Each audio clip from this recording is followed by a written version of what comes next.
Est-ce que tu as déjà lu la Bible? Non. Non? Enfin, j'ai jamais fini. Tu n'as jamais fini, mais tu as lu quelques versets, Oui, quelques passages, d'accord. Là, dans la Bible, tu sais qu'il y a un Ancien et un Nouveau Testament. Ouais, la Torah. Ouais. Est-ce que tu as déjà entendu, par exemple, les 10 commandements de Moïse? Oui. Que Dieu a donné à Moïse. C'est les lois morales, en fait. Ouais. Tu ne tueras pas, tu ne voleras pas. Mais moi, je pense que Dieu, en fait, et c'est ce que la Bible dit, cette loi, il a inscrit dans notre cœur.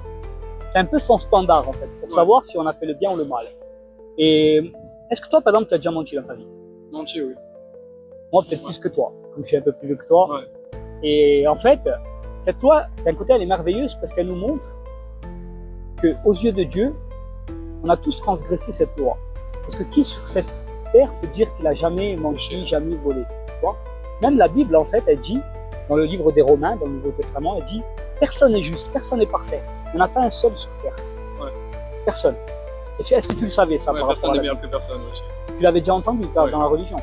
Et en fait, le truc, c'est que Dieu, il est amour, il est bon, tu es d'accord avec moi. Mais aussi, c'est un juge. Il va nous juger à la fin des temps. Et le truc, c'est que pour être un bon juge, il est obligé de condamner les péchés qu'on fait.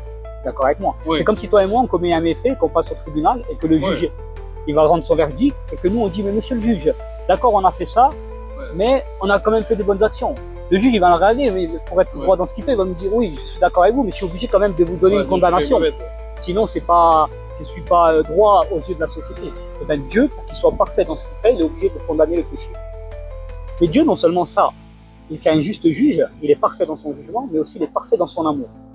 Et ça, je crois que tu en as vraiment conscience, tu me l'as dit au début. Et en fait, il a fait quelque chose il y a 2000 ans pour toi et moi, pour qu'on puisse justement bénéficier de cet amour. Et je crois que tu sais ce qu'il a fait. Oui, il est mort sur la croix. Exactement. Dieu, en fait, il s'est fait chair, ça tu peux comprendre. Il est descendu de lui-même.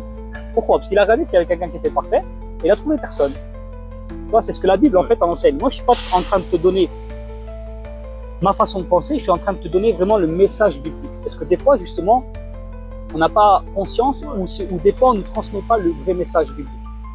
Et donc, Dieu, il a regardé s'il y avait quelqu'un de parfait sur terre, et la Bible nous dit qu'il n'y avait personne. Alors, ce qu'il a décidé de faire, c'est qu'il est descendu lui-même, il a pris ce corps de chair qui est Jésus-Christ, qui est le Fils de Dieu, et qui est égal avec Dieu, d'accord?